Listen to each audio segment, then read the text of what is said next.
Ladies and gentlemen, this is MTGO Traders. My name is Taryn, and these are my thoughts on the commons and uncommons for Ixalan, Sealed, and Draft.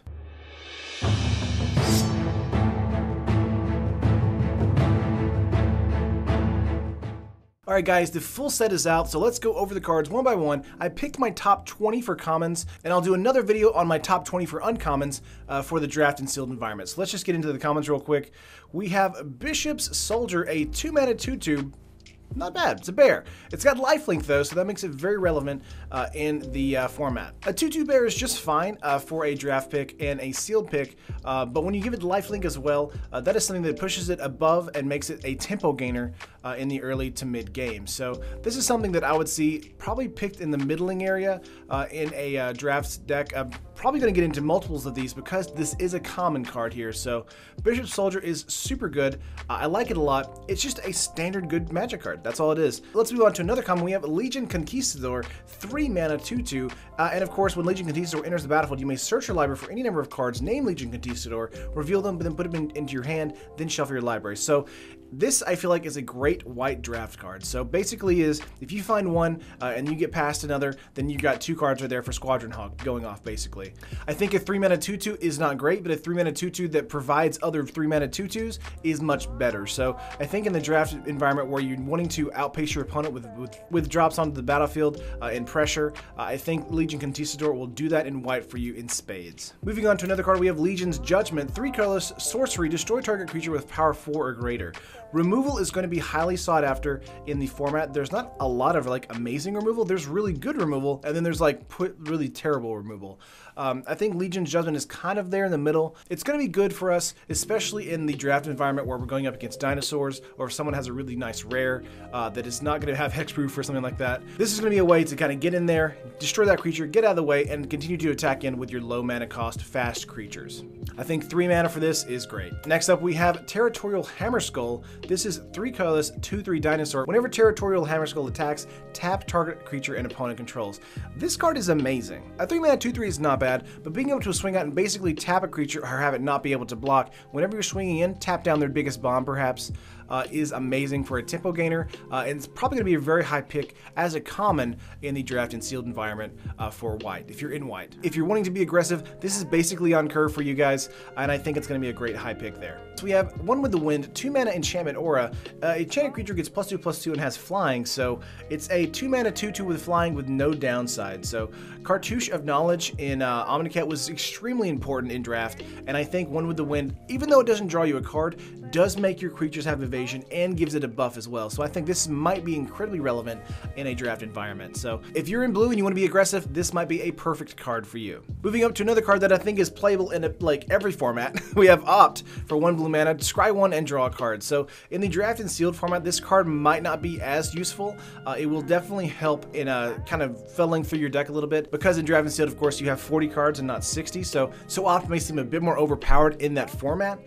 So that's kind of why it's in this list, and it's definitely a common, so you might get into 1 or 2 of them, maybe even 3 of them if someone doesn't value it high enough. So I think it's a great card if you're in blue, if you want to kind of keep that tempo going, not drawing into lands, you want to keep drawing creatures. I think Opt is great for that. And next up, our common removal, we have Spell Pierce, 1 blue, counter target non-creature spell unless its controller pays 2 colorless mana. I think this will be a great card to kind of hold off against an attack or hold off against a spell that's going to be killing all of your creatures. So in the draft environment, say someone has like Settle the Wreckage and they tap out all their mana because they're going to on turn 4, Spell Pierce is going to definitely deal with that while you continue to attack in with your barrage of creatures. So I think Spell Pierce is incredibly important, and I think it's going to be probably mid to low pick on the draft and sealed, just in case control isn't that important in the draft and sealed environment. Control is one of those archetypes where it's like an all or nothing kind of situation. I would never really pick a control spell like highly, but I think Spell Pierce is one of those cards. It's kind of like Essence Scatter or Negate. It's one of those cards that if they tap out, then this is going to be a card that's going to definitely shut them down. Moving on, we have Skittering Heartstopper, 1 black mana for a 1/2, and you can pay 1 black mana for Skittering Heartstopper to gain Death Touch until end of turn. This is a fantastic common card for black that has Death Touch, so it's going to basically stop any of their big bombs. I would definitely try to get into one or two of these guys, especially if you're in black. There are not a lot of great black commons in the set, which is kind of sad to me, but this is one of them that I think is quite good. And of course, it has the ability to just get in for 1 over and over again because of Death Touch. So if you play this on turn 1 and you kind of get in for 1, 2, 3, 4 damage, I think that's very well worth it.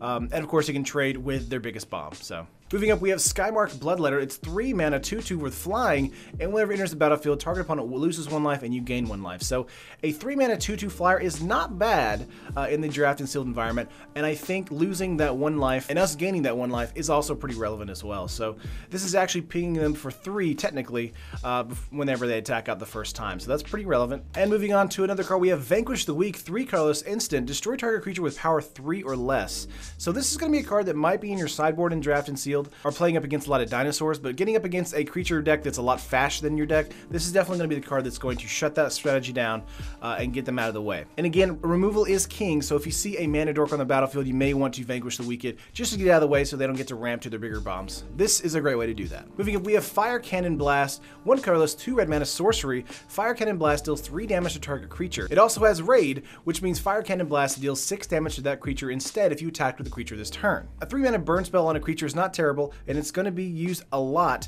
in draft and sealed, but the ability to trigger Raid and then do a 6 damage instead of 3 is insanely good, especially with all the dinosaurs that are going to be in draft and sealed. I think if you see Fire Cannon Blast, you may want to pick more than one of them, probably 2 or 3, as many as you possibly can, because it's great removal and it's a great way to get those dinosaurs out of the way. Moving up, we have Nest Robber. It's a 2 mana 2/1 with haste. This is just a decent card. A 2 mana 2/1 is not great, but with haste, this is a 2 mana 2/1 that comes in swinging. Again, in an aggressive strategy, I think Nest Robber is going to be a great pick there. But be careful because it is only 1 toughness, so it's going to basically die if it swings in against something that's, you know, going to kill it.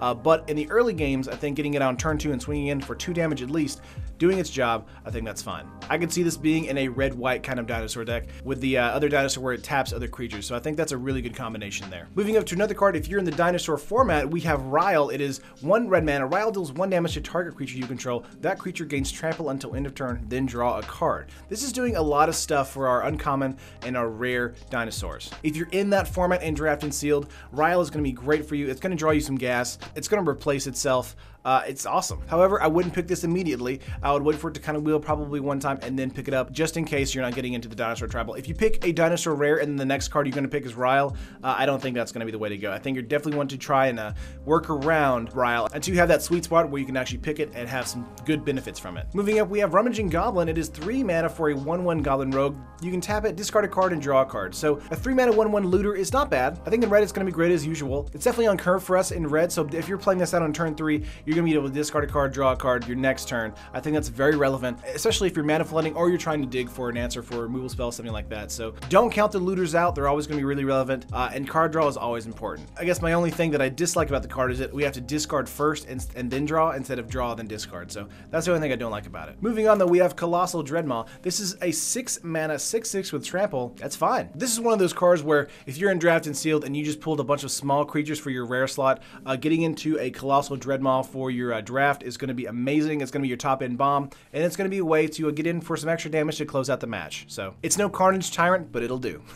Moving on to another dinosaur card, we have Commune with Dinosaurs, 1 green mana sorcery. Look at the top 5 cards of your library. You may reveal a dinosaur or land among them, put them into your hand, then put the rest on the bottom of your library in any order. So this is going to grab a dinosaur or land. So I think that's incredibly important in green. It's going to help dig 5 cards deep, and it's going to help set up your board either for a big play from your hand the next turn or for a dinosaur coming in your hand to play out later that turn as well. So I think Commune of the Dinosaurs is probably going to be a pretty high pick to mid-tier pick in draft and sealed. Next up, we have Deeproot Warrior. It is a 2 mana 2/2, which is a bear. Whenever Deeproot Warrior becomes blocked, it gets +1/+1 until end of turn. So it's technically a 3/3 when it gets blocked. So a 3/3 for 2 is not terrible at all. That's actually quite powerful. It can actually be a great attacker for us if we're into a Simic strategy in draft and sealed. So I think that's amazing. It's aggressive, and its ability is basically tempting you to attack in. Next up, we have Jungle Delvar, 1 green mana for a 1/1. Pay for, put a +1/+1 counter on Jungle Delvar. So this is a like early to mid game card for us.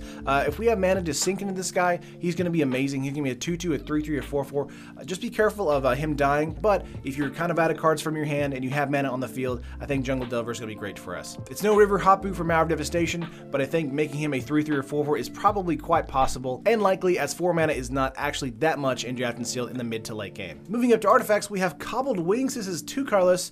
Equipped creature has flying and equipped for 1. This card is awesome. While it doesn't give a +2/+2 from the enchantment aura we talked about earlier, Cobbled Wings is going to be a card that's going to go in basically every single deck. Flying is great, and if you can get into it with a big bomb like that 6/6 dinosaur we talked about earlier, a 6/6 trample flyer, that's amazing. And of course, it's only 3 mana to get it on the board and equip it, so I think that's extremely relevant as well. But that is all the cards I have as far as commons. Those were 20. We just ran through them. But let me know what you guys think of the cards in the comment slot in Ixalan. What are the picks I left out? What are the picks that you like? And let me know in the comments below. As always, like the video if you liked it, and of course, subscribe to MTGO Traders for more content like this in the future. I will see you guys in the next video.